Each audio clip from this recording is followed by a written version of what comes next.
Main कारण जो है खांसी जुकाम बढ़ने का वो मिस यूज ऑफ कोविड के प्रिवेंटिव इंजेक्शंस और जो हेरिडिटरी इन्फ्लुएंस है, जो माँ बाप के सिम्टम आए हमारे अंदर वो बाहर आ गए हैं। एलोपैथी के अंदर बीमारी को दबाते हैं, उसको जड़ से नहीं पकड़ते हैं। पेशेंट का सांस नहीं आ रहा, अस्थमा पहले नहीं बनता, खांसी उसका बिगड़ने से बनता है। आपको ना मैं एक दवाई का नाम बता रहा हूँ, आप मेरे कहने पे उसको ट्राई करिए। उसका 1 टेबलस्पून गर्म पानी में दीजिए, थोड़ा सा गर्म पानी में। गर्म पानी में दवाई अच्छा काम करती है, जितनी आपके सेल्स हैं जल्दी उसको ऑब्जॉर्व करते हैं। दिन में 3 से 4 बार 3-3 घंटे बाद दीजिए, 2 दिन में देखो खांसी कैसी होती है। और किसी को बहुत स्ट्रांग होती है, उसके लिए हम कॉफेट प्लस है, वो थोड़ी सी स्ट्रांग है। 10 में से 9 patient with in 2 to 4 days they become normal. खाओ, 2 घंटे में डिफरेंस देख लो, शाम को आपको गला बेटर हो जाएगा। नमस्कार दोस्तों, मैं हूं हिमांशु भट्ट। आज के समय में लोगों को बहुत सी बीमारियां हैं, लेकिन पिछले 2 सालों से हम देख रहे हैं कि लोगों में कफ और खांसी की प्रॉब्लम बहुत ज़्यादा बढ़ गई है। कई लोगों को कफ ठीक होता है, लेकिन कुछ टाइम बाद वो फिर से लौट कर आ जाता है और कई चीज़ें ट्राई करने के बाद भी कफ और खांसी से छुटकारा नहीं मिल पाता। तो इसलिए दी हेल्थ शो की आज के इस वीडियो में हम डॉक्टर SPS बख्शी जी से जानेंगे कि कैसे आप अपनी जटिल से जटिल, मुश्किल से मुश्किल खांसी और कफ से निजात पा सकते हैं। सर, आपको मेरा प्रणाम। नमस्कार सर, खांसी और कफ तो पहले भी लोगों को होता था, लेकिन कोरोना के बाद हम देख रहे हैं कि बहुत ज़्यादा बढ़ गया है और 1.5 साल हो गए, कईयों का ठीक नहीं हुआ, जिनका ठीक हो गया तो उनका फिर लौट के आ जाता है। तो सबसे पहले आप कफ और खांसी का रीज़न बताइए कि मेन रीज़न क्या है कफ और खांसी का। आपका पहला क्वेश्चन है कि खांसी जुकाम बहुत बढ़ गया है कोविड के बाद। ये जानना बहुत ज़रूरी है कि कोविड से लोगों की डेथ क्यों हुई है। डाटा ये बताता है कि मैक्सिमम लोग जिनकी डेथ हुई है कोविड के अंदर वो निमोनिया से हुई है, और उन लोगों की हुई है जिनके घर में एलर्जीज बहुत ज़्यादा हैं। और जिनके अंदर हिस्ट्री ऑफ अस्थमा है, ब्रोंकाइटिस है। अस्थमा ब्रोंकाइटिस का मतलब है कि tendency to catch cough and cold, सांस नहीं आना, घुटन होना, और चेंज ऑफ वेदर में ठंडी खट्टी चीज़ खाने से गला पकड़ा जाता है उससे। Now the most important thing is hereditary influence, माँ बाप। मेरी रिसर्च है जो 18 लाख पेशेंट्स के ऊपर है, 50 साल हो गए मुझे प्रैक्टिस करते हुए जी, और लाखों पेशेंट्स मेरे एलर्जीज के, जिसमें मेजर आता है रेस्पिरेटरी। उसमें ये चीज़ प्रूव करी गई है कि एलर्जी लोग सोचते हैं कि किसी चीज़ से है। ये मैं क्या ना खाऊं, मुझे क्या प्रिकॉशन रखनी चाहिए, इसके क्या टेस्ट होने चाहिए। ये टेस्ट जो हैं ये चीज़ें गलत हैं कि अभी एक चीज़ से टेस्ट है तो आज बोलेंगे वीट से टेस्ट है, और टेस्ट से क्या करें, वीट से एलर्जी है, फिर बोलेंगे राइस से एलर्जी, फिर बोलेंगे जी इससे एलर्जी है। आप किस चीज़ को छोड़ोगे। एक पेशेंट आया था, मुझे याद है, उसको बोला था कि धूप से एलर्जी है। वो 7 साल से छाता लेके चलता था वो। आई मीन इट इज़, और जैसे हमने उसको दवाइयाँ दी सारे छाते छूट गए। तो होम्योपैथी से build up your resistance, body की रेजिस्टेंस को स्ट्रॉन्ग करो, और उसका बेस्ट ट्रीटमेंट है होम्योपैथी। होम्योपैथी जो है बीमारी को जड़ से पकड़ती है, और tendency to catch cough and cold जो होती है उसको पकड़ती है। आपका क्वेश्चन है कि कोविड के बाद बढ़ा। हाँ, बिल्कुल ठीक है। कोविड के बाद इसलिए बढ़ा कि ऑलरेडी चेस्ट बहुत कमज़ोर हो गई है।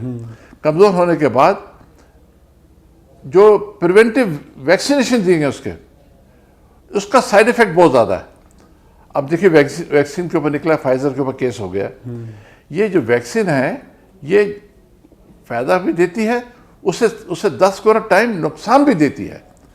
मैं आपको एक एग्जांपल देता हूँ। The whole body is virgin, जब बच्चा पैदा होता है is virgin, and when you keep on giving so many injections the body becomes the battlefield for all the injection to interact, और उसकी इम्यूनिटी और नीचे गिरती है। आप जब भी इंजेक्शन देंगे नोट करना, रात को बुखार होगा, बॉडी रिएक्ट करती है उसके।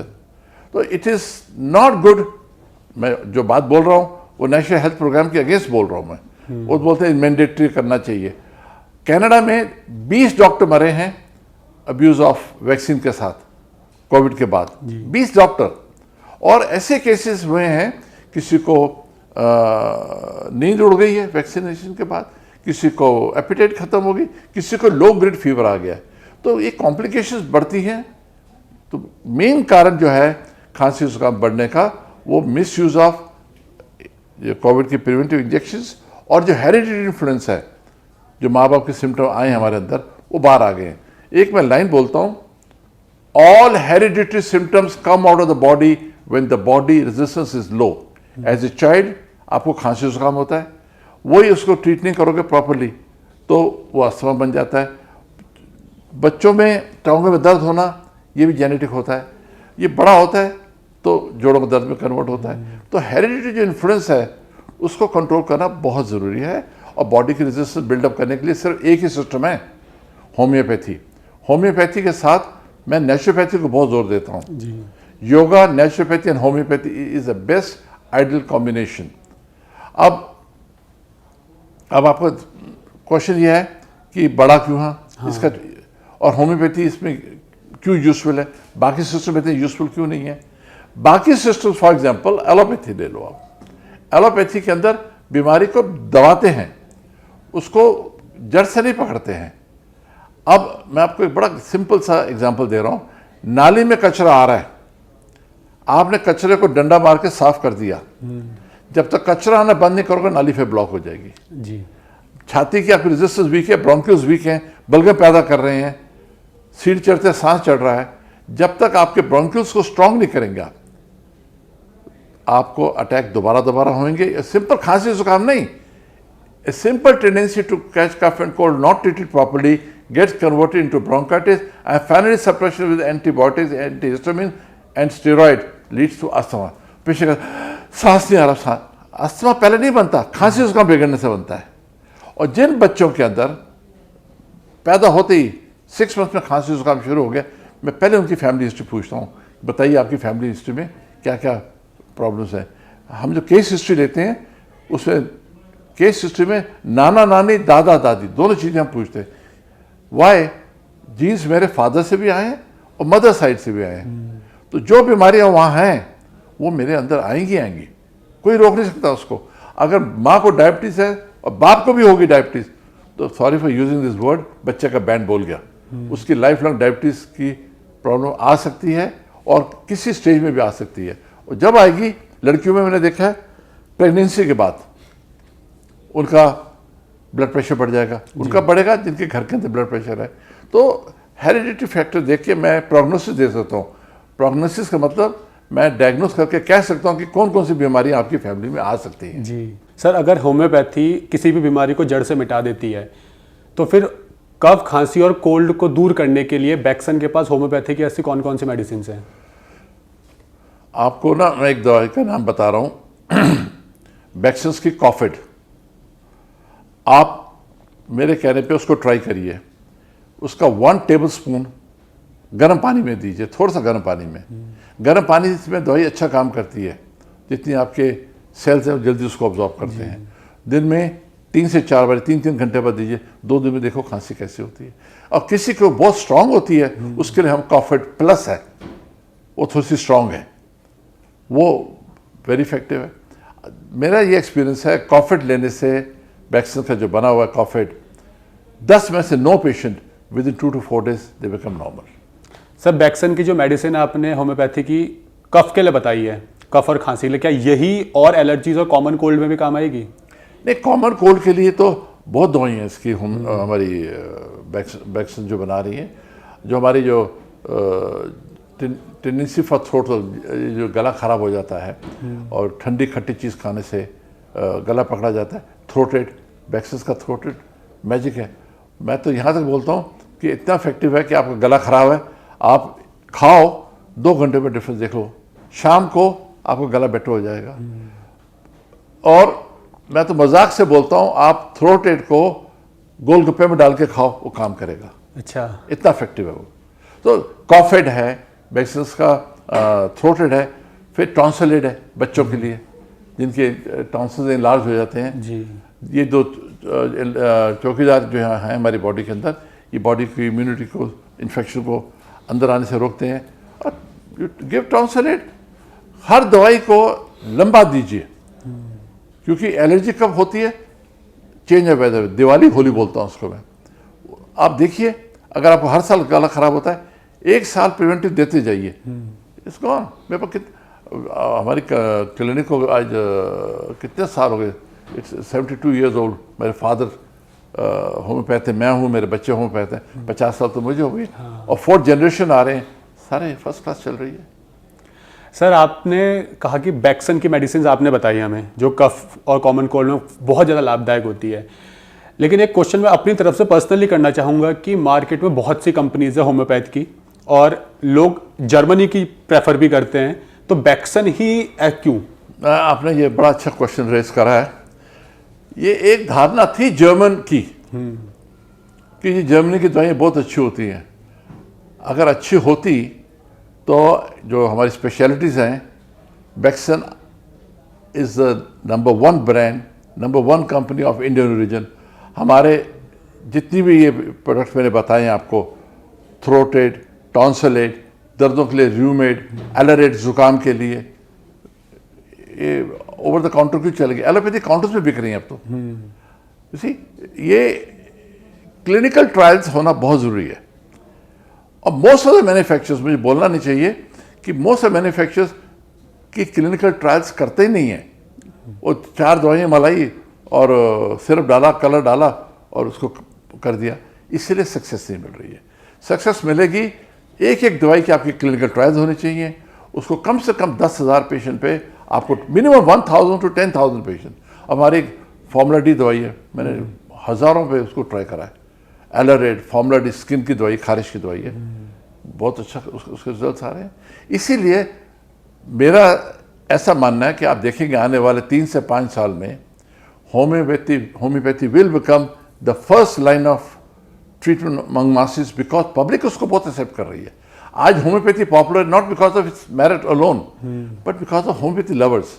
एक फार्मेसी में जो सेल होती है, डॉक्टर की स्केल इज जस्ट 10%, 90% आते जी दांतों के लिए कैल्केरिया फॉस दे दो जी, सेरेरिया दे दो जी, ये कॉफिट दे दो जी, टॉन्सिलेट दे दो जी, नक्सवामी का दे दो, जेनरिक्स दवाइयाँ की होती है।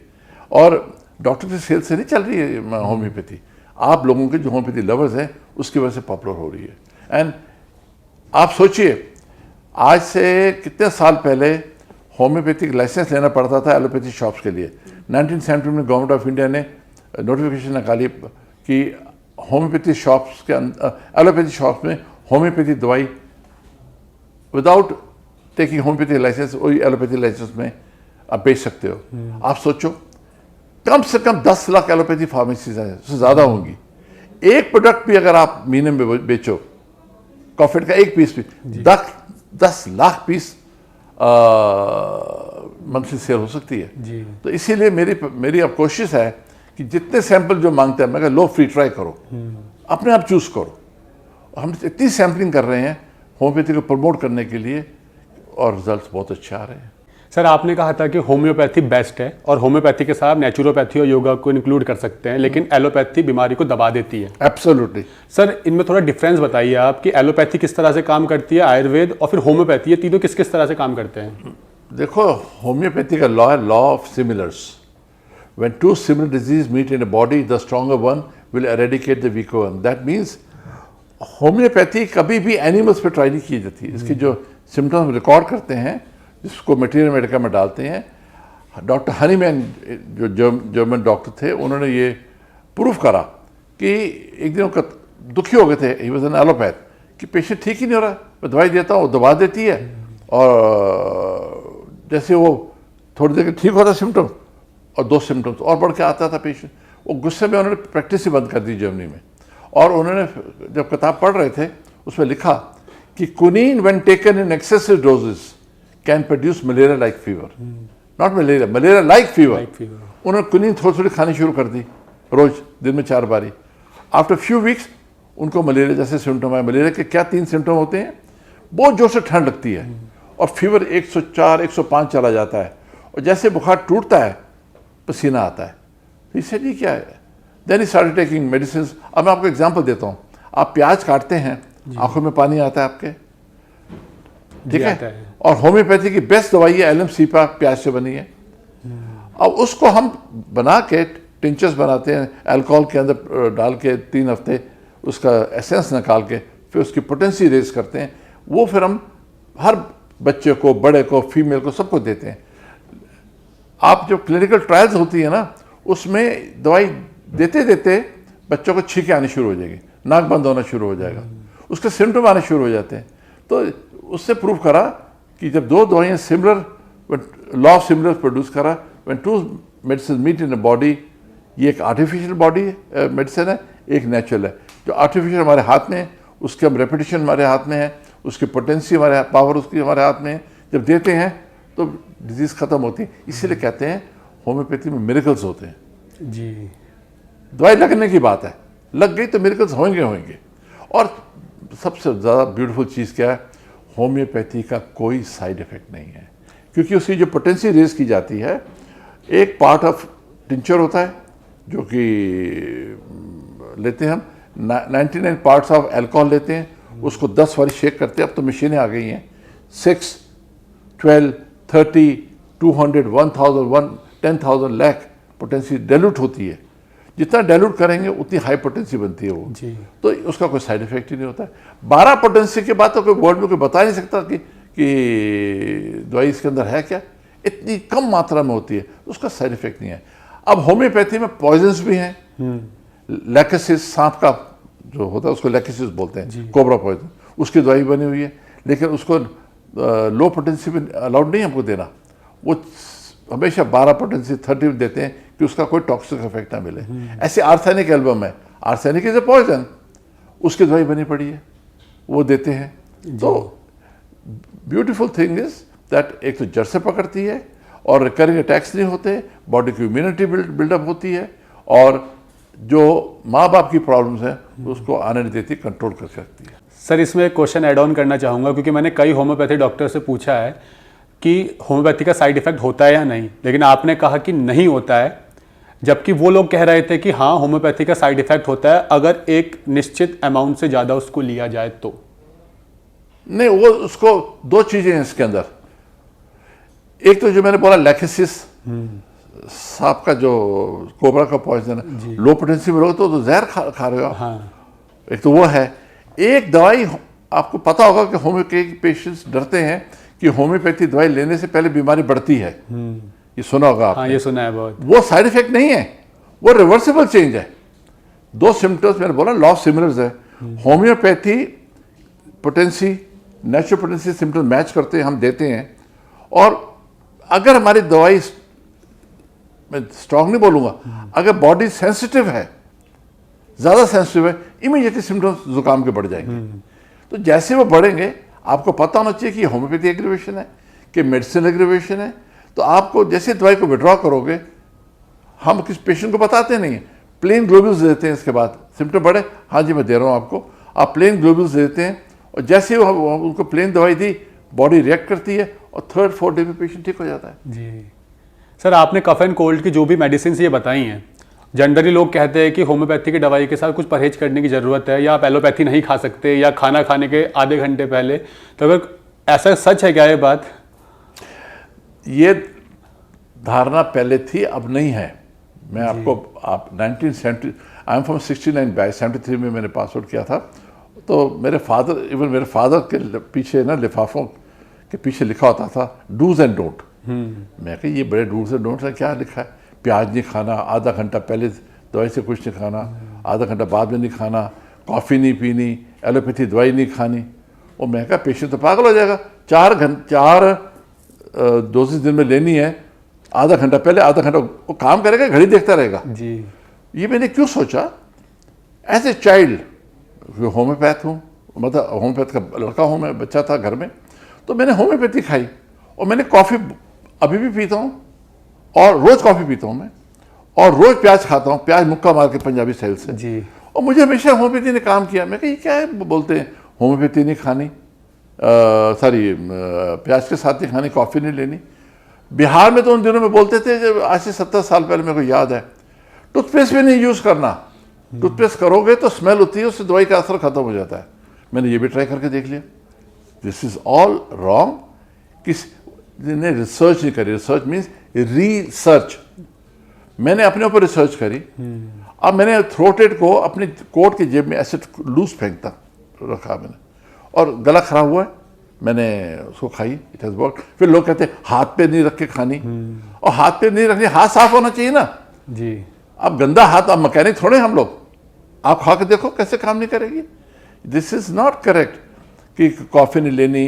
अच्छा, फिर यहाँ तक बोलते हैं कि एलोपैथी दवाई के साथ होम्योपैथी काम नहीं करती है। आप मेरे को एग्जांपल दीजिए, एक पेशेंट स्टेरॉइड खा रहा है, उसको अस्थमा है, ब्रोंकाइटिस है, आप सडनली दवाई बंद कर सकते हैं उसकी? जैसे बंद करोगे उसके विड्रॉल सिम्टम हो जाएंगे। और होम्योपैथी को टाइम लगता है कि क्रॉनिक डिजीज को पकड़ना है, हर सिम्टम को मैच करना है। तो व्हाट आई डू इज, मैं कहता हूँ जी अभी आप एलोपैथी बंद नहीं करेंगे, मैं आपको अपनी होम्योपैथी दवाई दे रहा हूँ, आप जैसे बेटर फील करेंगे। बेटर के सिम्टम क्या है? जो उतनी खांसी नहीं आ रही है मेरे को, आ रही है, पहले आती थी दिन में 10 बारी, अब 8 बारी आ रही है, पहले 10-10 मिनट रहती थी, अब 5 मिनट हो गए। मैं वेरी गुड, सिम्टम शुरू हो गया ना बेटर होना। फिर मैं बोलता हूँ जी अब हफ्ते में 1 दिन आप दवाई नहीं लेनी है, मंडे को मैं बोलता हूँ यूजली। फिर 2 हफ्ते बाद आता, कहते हैं जी हम अब सीढ़ी चढ़ रहा जी, उतना सांस नहीं चढ़ रहा, अब मैं कहता थर्सडे को एलोपैथी बंद कर दो। जैसे ही पेशेंट बेटर होता है मैं अपनी दवाई बंद करनी एलोपैथी बंद करनी शुरू कर देता हूँ, और पेशेंट इज फाइन। अब जोड़ों का दर्द है, उसको स्टेरॉइड चल रहे हैं, उसको इंजेक्शंस लग रहे हैं, आप कैसे बंद कर सकते हो? नहीं कर सकते। आप जोड़ों के दर्द के अंदर आपको एक्सरसाइज करना है। जोड़ों का दर्द कभी लेबर क्लास में नहीं होता है, और हल्का हल्का शुरू कराना, एकदम जोर से नहीं कराना। और मसाजिस है, नेचुरोपैथी, हमारे हॉस्पिटल ब्रैक्सन हॉस्पिटल में ग्रेटर नोएडा में नेचुरोपैथी भी है, योगा भी है, फिजियोथेरेपी, मसाजिस चलती हैं वहाँ, और धीरे धीरे विड्रॉ करते हैं। और 10 में से 9 पेशेंट मेरी क्लिनिक में बेटर होते हैं, क्योंकि मेरी स्पेशलाइजेशन ही एलर्जी है। मैंने शुरू से ही 18 लाख पेशेंट मेरे हो गए देखिए लाइफ में, तो मुझे एक्सपीरियंस हो गया। और I am known probably the only doctor who practice only in allergy in India. आपने 18 लाख पेशेंट देखे हैं? देख लिए, 50 साल में देखे। हाँ, हमारी क्लिनिक्स के तो अलग हैं, मेरे फादर के अलग हैं। आप अगर मैंने 150-200 पेशेंट देखा है दिन में, 50 साल में जोड़ लो कितना होता है। हाँ, ये बात है सर। होम्योपैथी से जुड़ा एक मिथ और है, एक्यूट डिजीजेस होती है, इनमें ये काम करती है होम्योपैथी या नहीं करती? क्योंकि लोगों में बहुत बड़ा मिथ है। ये बोलो ना, ये एब्सोल्युटली करेक्ट। आप मेरे को एक सिंपल सी बात बताइए, किसी का पेट खराब है, लूज मोशन लगे हैं, मैं उसको दवाई दूंगा, बोलूंगा 4 दिन के बाद या 5 दिन के बाद तो ठीक होएगा, तो भाग जाएगा। और ऐसे ऐसे होम्योपैथ डॉक्टर्स हैं जिनकी प्रैक्टिस ही एक्यूट है। अब मैं आपको एग्जांपल देता हूँ।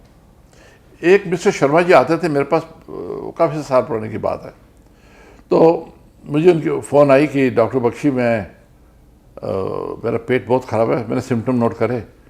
और मैं कहा यार मैंने तो निकलना है, मेरे को मीटिंग है मेरी। तो कहता है आप दवाई बना के छोड़ देना एंड मैं आके ले जाऊँगा।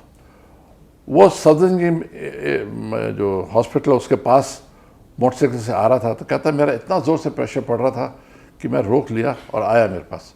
मैंने दवाई दे दी होम्योपैथी की। सेकेंड डे मुझे फ़ोन आता है, डॉक्टर बख्शी एक बात बताओ मेरे को। मैंने पूछा तेरा हाल क्या अभी? कहता ठीक हूँ बिल्कुल। मेरा क्वेश्चन ये है, वो सर्जन हॉस्पिटल के पास जो मेरा पेट में इतना प्रेशर था कि मैं कोई ईज आउट के मोटरसाइकिल रोक दूँ, कोने में बैठ जाऊँ, वहाँ कर लूँ, और आपकी दवाई ली, वो जो मोशन आ रहा था वो अभी तक नहीं आया, सारी रात निकल गई, वो मोशन कहाँ गया? अब इसका क्या जवाब है आपके पास? मैं आपको थ्रोट रेट का एग्जांपल दे रहा हूँ, आप ट्राई करो ना, मेरे कहने पे 10 पेशेंट में ट्राई करो जिनका गला जल्दी जल्दी खराब होता है।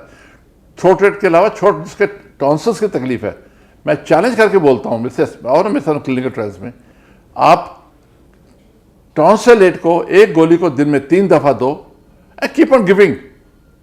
आप देखिए खांसी उस काम जाता है, कहाँ जाता है। हाँ, साथ में डाइट प्रिकॉशन भी ज़रूरी है कि जैसे एनर्जी ड्रिंक्स होती हैं, ठंडी खट्टी चीज़ थोड़े दिनों के लिए मैं अवॉइड करता हूँ। जैसे पेशेंट बेटर होता है मैं तो शुरू कर रहा हूँ। तो ये बात बिल्कुल ठीक नहीं है कि होम्योपैथी एक्यूट में काम नहीं करती। अब फीवर में बहुत अच्छा काम करती है। हेडेक में उस दिन पेशेंट की मुझे फ़ोन आई थी कि डॉक्टर साहब मुझे हेडेक हो रहा है और बहुत ज़ोर से हो रहा है एंड मैं क्या करूँ। मैंने उसको दवाई पर फ़ोन पे बता दी, कहता है 2 doses I am all right. अब यही जो एक्यूट डिजीज़ है ये क्रॉनिक बन जाती हैं। जैसे मैंने आपको एग्जांपल दिया, tendency to catch cough and cold not treated properly gets because separation allopathy medicine asthma बन जाता है। तो उसका तो टाइम ज़्यादा लगता है। जी, जो आदमी 20 साल से इनहेलर ले रहा है आप उसको 4 दिन में ठीक कर सकोगे? बिल्कुल इम्पॉसिबल।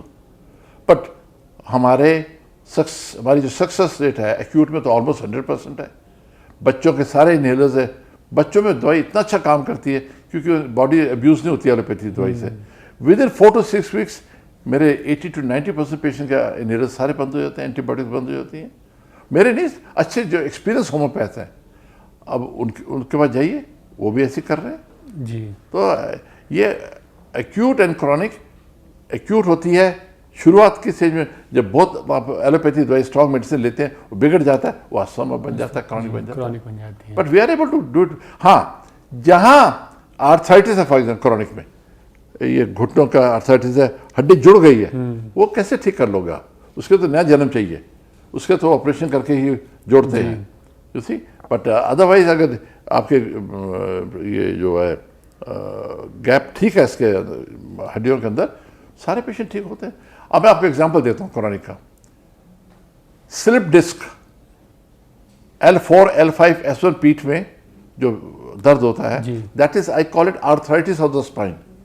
मेरे पास जितने पेशेंट आए हैं सारे ऑलमोस्ट ठीक हैं। धीरे धीरे दवाई दो, एक्सरसाइज करो, और with in 2 months they respond beautifully. Sir, अगर बैक्सन की दवाइयों का इतना असर है तो फिर बैक्सन की जर्नी स्टार्ट कैसे हुई थी, कैसे शुरुआत हुई बैक्सन की? क्योंकि भारत में तो लोग जर्मन करते रहते हैं होम्योपैथी के नाम पे, लेकिन अपने ही देश की दवाई है। जब करते रहते थे, अब नहीं है जी, अब नहीं है ऐसा। आप कब जाके देखिए ना हमारे जो दवाइयों की फैक्ट्री को देखो। तो फिर शुरुआत कैसे हुई सर बैक्सन की? वैक्सीन की शुरुआत के भी आज 40 साल हो गए हैं। 83 में पहला प्रोडक्ट हमारा लॉन्च हुआ था। बड़ी इंटरेस्टिंग बात यह है, उन दिनों में सिर्फ एक ही हेयर ऑयल आता था, आर्नी का हेयर ऑयल, बड़ी कंपनियां बनाती थी। तो पेशेंट आके बोलते, डॉक्टर साहब मैं कौन सा शैम्पू यूज़ करूं? अभी भी पूछते हैं। और लोगों के ये विश्वास है कि शैम्पू यूज़ करने से बाल गिरते हैं, जो कि बिल्कुल गलत है। कोई भी शैम्पू बाल गिरने को नहीं रोकता है। मैंने आज तक अपनी कंपनी के मेरे शैम्पूज बनते, मैं नहीं बोलता कि ये शैम्पूज ले लो आपके बाल गिरने रुक जाएंगे, नहीं। The cause is internal, has to be treated internally. आपकी हेयर फॉलिकल्स जो हैं वो बिल्कुल वीक हो जाते हैं और बाल गिरने शुरू हो जाते हैं। आप अंदर की दवाई देकर ठीक करना पड़ेगा। उल्टा शैम्पू तो टॉक्सिक होते हैं। जो शैम्पू है जिससे झाग बनती है, सोडियम लॉरल इथिल सल्फेट डलता है, उसका केमिकल है वो, वही टूथपेस्ट में डलता है, वही केमिकल आप सुबह और रात को झाग जिससे बनती है मुंह में लगा रहे हैं। तो मैं शैम्पू इस्तेमाल नहीं करता हूँ ज़्यादा, पेशेंट को बोलता। और एक पेशेंट ने आके बोला, डॉक्टर साहब होम्योपैथी शैम्पू नहीं है। अब जिसने बोला मेरे दवा खटक, इसमें एक लाइन बोलता हूँ मैं, opportunity favours prepared mind, opportunity favours prepared mind. और मैं सोच रहा था यार शैम्पू होना चाहिए, क्योंकि साइकोलॉजिकल फायदा कुछ नहीं है उसे, धोना तो है सर जी। और दूसरे ब्रांड यूज करेगा। 3-4 ब्रांड आते थे उस टाइम जी, 80s के अंदर, और वो पूछते थे मेरे से, और मैं सोचता रहता था इसको। फिर मैंने सोचा इसको कैसे बनाना है। लकीली मेरा एक दोस्त है बॉम्बे में, वो जानता था कि जो केमिकल्स जो शैम्पू का रॉ मटेरियल बनाते हैं। मैंने उसको संपर्क करा और पहला लॉट हमने 1983 में 30 जुलाई को लॉन्च किया। इट वॉज इंस्टेंट हिट, क्योंकि था नहीं ना, वैक्यूम थी। और मैं तो एक चीज़, सॉरी मैं थोड़ा भाग्य को लेके आ रहा हूँ। लोग कहते हैं हार्डवर्क करा है, हार्डवर्क करा है, मैंने मान लिया, बहुत हार्डवर्क किया, 18 घंटे काम किया। लेकिन सारे लोग हार्डवर्क से कामयाब हुए हैं। Hard luck can take you where luck will find you. ये लाइन मत भूलना कभी भी। Hard luck will take you where good luck will find you. आपका भाग्य में लिखा है तो सक्सेस मिलेगी। मेरे भाग्य में लिखा था। हार्डवर्क मैंने किया, ये भी करता है वो भी करता है वो। अब मेरे जितने क्लास फेलोज हैं उनको इतनी सक्सेस तो नहीं मिली। उन्हें तो होम्योपैथी प्रैक्टिस ही छोड़ दी कि मेरे से नहीं हुई। अब मैं सक्सेस हुआ और वो इंस्टेंट सक्सेस हुई।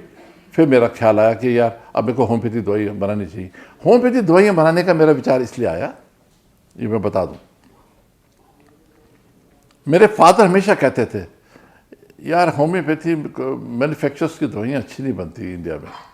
उनका बड़ी दुख लगता था उनको। एक ही कंपनी होती थी कलकत्ता में, उनसे वो दवाइयाँ मंगाते थे, कहते हैं यार दवाइयाँ अच्छी नहीं है, और रियली अच्छी नहीं थी। एक कंपनी का मैंने बायोकेमिक यूज़ किया था, पीली गोलियाँ, वो हाथ से बनाते थे जी। तो क्या देख, एक शीशी खोल के देख, सब बॉटल खोला, क्या देखो सारे टैबलेट टूटे हुए, ये क्या दवाइयाँ बना रहे हैं। फिर मैंने सोचा नहीं, हमें अच्छी मैन्युफैक्चरिंग इंडिया में करनी चाहिए। कौन करेगा? मैंने शुरू कर दिया। और जब पहली बार हमने रॉ मटेरियल मंगाया, 80% 90% हर्ब्स से बनती है दवाइयाँ, होम्योपैथी दवाइयाँ। और अल्कोहल उसमें इसलिए यूज होता है, alcohol is the best natural preservative. Laboratories में देखोगे अल्कोहल द फ्रॉग रखा होता है। तो मैंने जब पहली दवाई जब देखी, कैलेंडुला ऑफिशियल, जो गेंदे का फूल होता है ना जी। वो दवाई, तो हमारी एक पीएचडी बॉटनिस्ट थी हमारे पास काम करती, कहती है सर ये जो कैलेंडुला जो आ रहा है आपके पास, ये गेंदा, ये तो बिल्कुल ऑर्डिनरी, ये तो शादियों वाला है जो मंदिरों में गुरुद्वारों में होता है, ये कैलेंडुला ऑफिशियल है ही नहीं। फिर उसने मेरे को ला कर दिखाई कि नर्सरी में जाके ये है कैलेंडुला, उसकी स्पेशल लीव्स ऐसी होती हैं।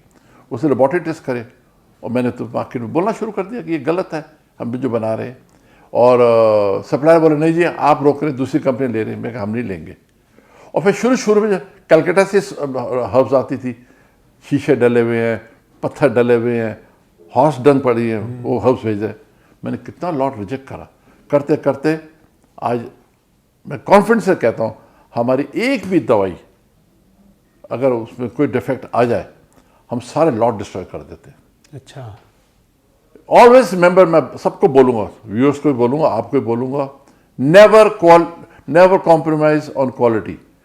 Quality is a constant effort, cost is forgotten, but the quality is remembered for ever. ये लाइन मत भूलना कभी भी जी। और मेरे सामने एक ही लक्ष्य लाइफ में वो आता है कि आप 3-4 मैन्युफैक्चरर्स के टेलीफोन खरीदने जा रहे हैं। आप एक का है, एक कंपनी का, एक रिलायंस का है, एक तीसरे का, चौथा टाटा। आप किसका उठाओगे? टाटा का उठाओगे। टाटा का। Why? Because they have stood the test of time and doing service to the nation. तो मेरा तो आइडिया है GRD Tata and Ratan Tata. You see, I have tremendous respect for them कि उन्होंने इस देश की सेवा करी है और क्वालिटी प्रोड्यूस करी है। अब एयर इंडिया लिया उन्होंने, एयर इंडिया का कमाल कर दिया उन्होंने। जी। तो इसलिए क्वालिटी के सोचो, पैसे की मत सोचो, पैसा आ जाएगा, जीने को कितना चाहिए वो लिखा हुआ आपका। तो मतलब बैक्सन क्वालिटी पे ध्यान देती है। तो सर पूरे ऑल ओवर इंडिया में बैक्सन के कितने क्लिनिक्स है, सेंटर्स हैं, और फ्यूचर में आप बैक्सन को कहाँ देखते हैं? देखिए जी, मेरे हमारे 18-20 जो इधर चल रही हैं और 6 अबाउट 24-25 क्लिनिक्स चल रही हैं, हमारी अपनी चल रही हैं जी। लेकिन अब हमने ये मॉडल चेंज कर दिया है। हम यंग डॉक्टर्स को पकड़ रहे हैं, उनकी फार्मेसी शुरू करा रहे हैं, उनको ट्रेनिंग दे रहे हैं, एलर्जी की ट्रेनिंग दे रहे हैं, कैसे अपने हमारी दवाइयाँ यूज़ करनी है। अब ऐसे तो आज जो बैक्सन के साथ कम से कम ने तो 25,000 होम्योपैथ जुड़ा हुआ है। अच्छा। ऐसी कोई दुकान नहीं है, शॉप नहीं है जहाँ बैक्सन की दवाई नहीं मिलेगी आपको। You see, Kashmir to Kanyakumari हमारे सप्लाईज है। एंड आपका because of hard work, quality and honesty we got the success. अब आपका क्वेश्चन दूसरा के साथ जुड़ा हुआ है, मैं इसको कहाँ तक देखता हूँ। पहले सबसे बड़ी डिफिकल्टी होती थी कि होम्योपैथी दवाइयाँ जो है हम एलोपैथी केमिस्ट शॉप में नहीं बेच सकते थे। जी मैं कहाँ से लूँगा लाइसेंस, कहाँ से लूँगा, 3 पीस आप छोड़ जाओ, फिर मैं छुपा के बेचूँगा। 217 में जब नया लॉ आया है, आप देख रहे होंगे कि हमने रिसेंटली कितने सालों से बहुत पब्लिसिटी कर रहे हैं। वो क्यों कर रहे हैं? कि होम्योपैथी का बेनिफिट सबको मिले। Homeopathy must become the first line of treatment among masses. आज ये सिचुएशन आ गई दिल्ली के अंदर, दिल्ली एनसीआर में हमारे पास 1800 फार्मेसी एलोपैथी की हो गई हैं जो सिर्फ होम्योपैथी दवाई रख रहे हैं। अच्छा। तो अब आप सोचिए, इस साल हमारा टारगेट है कि फ्यू स्टेट्स पे हम कंसंट्रेट करेंगे, सिर्फ हर एलोपैथी शॉप के ऊपर रखेंगे, उसके ऊपर वहीं प्रमोशंस करेंगे जी। और फ्री सैंपल, जितने सैंपल चाहिए लीजिए, आप बोलिए मैं देता हूँ आपको। हमारा हेयर रिवाइवर आया है बैक्सन का, धूम मचा दी उसने बाल गिरने के लिए। इट्स सो इफेक्टिव, आप ट्राई तो करो, 1 महीना ट्राई करो। बाल गिरना 10 दिन में रुक जाते हैं, डैंड्रफ 1 महीने में आधी हो जाती है। तो आपके क्लिनिकल ट्रायल प्रोडक्ट्स हैं, I see unlimited future, not in this country, world wide. We have inquiries from Europe, from USA, from Dubai कि हमें को दवाई दीजिए, कैसे पहुँचाएंगे यहाँ। हम लगे हुए उसके ऊपर। और आप सोचिए सक्सेस का, तो मैं ये बताता हूँ। 83 में मेरे पास एक छोटी से एक शेड होता था, एक फैक्ट्री होती थी, 1200 गज का था, उसमें बनाया हुआ था, कुछ 3,500 स्क्वायर फीट की फैक्ट्री थी वो। कुछ 3,500 की फैक्ट्री होती है। जब शुरू करी तो immediately we shifted to a new in Himachal, small factory. आज स्मॉल बोल रहा हूँ, उससे मैंने कहा कितनी बड़ी फैक्ट्री यार, ऐसा लगा मेरे को। उससे वो 25,000 स्क्वायर फुट की फैक्ट्री थी। मैं कहा यार बहुत बड़ी हो गई है। लेकिन with in span of 5 years हमारे को 40,000 स्क्वायर फुट की वहीं है एक और फैक्ट्री बनाई हिमाचल में, परवाणु के पास, सोलन में, ओल्ड कसौली रोड में। और जैसे वो 5-7 साल उसका हुआ रुड़की में, आप जाके देखिए रुड़की देहरादून रोड के ऊपर बैक्सन का 2 एकड़ के अंदर बनाई जी। अब चौथी फैक्ट्री साइमल्टेनियसली हमने प्लान कर लिया, 3 एकड़ का प्लॉट ले लिया, जिसको वेयर हाउस में बनाएंगे। सारी फैक्ट्रियों का सामान आएगा उधर और वहाँ से होएगा। तो आई थिंक 20-22 साल से मैं कॉन्टिन्यूस फैक्ट्रीज पे कोप अप भी करता जा रहा हूँ, मैं प्रोडक्शन पूरी नहीं कर पा रहा। इसका क्या मतलब है? डिमांड है तो आपको पहले तैयार रहना पड़ेगा। तो आई फील नॉट बैक्सन की ग्रोथ हो रही है, होम्योपैथी की लास्ट ईयर 26% ग्रोथ हुई है। और हमें मुझे किसी से जेलसी नहीं, किसी की, मेरे सारे जितने मेरे so called competitor, so called है, मेरा कॉम्पिटिशन मेरा अपने साथ से है, किसी के साथ नहीं है। I am very happy, they are also growing, we are also growing.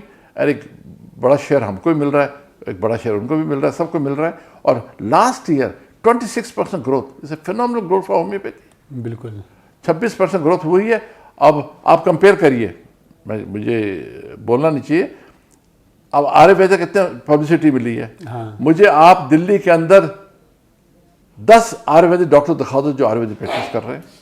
हमारे दिल्ली के अंदर कम से कम 1000 होम्योपैथ हैं जो कि एलोपैथी प्रैक्टिस नहीं कर रहे, होम्योपैथी प्रैक्टिस कर रहे हैं। So when I was president of the council, homeopathy council, central council of homeopathy में, I was there for 18 years education के अंदर। और उस टाइम 80 कॉलेजेस से आज 265 कॉलेजेस हो गए। 5 साल का डिग्री कोर्स चल रहा है, फिर MD होम्योपैथी में आ गई, PhD आ गई। तो फ्यूचर इज फिनोमिनल। और जो कंपनी क्वालिटी पैदा करेगा और क्लिनिकल ट्रायल्स करके प्रोडक्ट निकालेगा, success is 100%। Thank you so much sir कि आपने होम्योपैथी के बारे में इतनी इंपॉर्टेंट इन्फॉर्मेशन हमारे साथ शेयर की। उम्मीद करते हैं सर की इन्फॉर्मेशन होम्योपैथी के बारे में आपके लिए बहुत ज़्यादा फायदेमंद होगी, और जो सर ने बताया कि कैसे होम्योपैथी अलग अलग बीमारियों में आपके लिए लाभदायक साबित हो सकती है। और खास करके सर ने कफ, खांसी और कॉमन कोल्ड के लिए भी जो मेडिसिन बताई हैं वो आप सर के कहने पर ट्राई कर सकते हैं। सारी कॉन्टैक्ट डिटेल, एड्रेस और प्रोडक्ट की डिटेल सब कुछ आपको डिस्क्रिप्शन में और पिन कमेंट में मिल जाएगी। और अगर आपकी कोई क्वेरीज भी है तो भी आप कमेंट सेक्शन में पूछ सकते हैं। हम कोशिश करेंगे अलग अलग डॉक्टर्स के माध्यम से आपको आपकी इलनेस का सॉल्यूशन देने का, ताकि आप वेलनेस की तरफ बढ़ सके। धन्यवाद।